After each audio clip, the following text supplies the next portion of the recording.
હા હા એટલે કે નંદ ઘેરા નંદ ભયો જય કનૈયા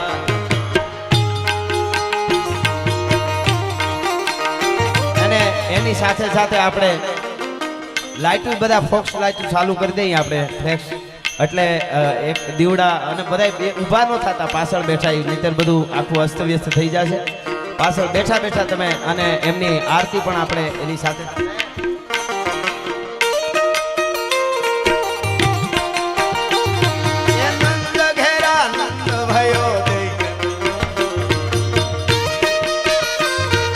પહેલી વાર ગાવશો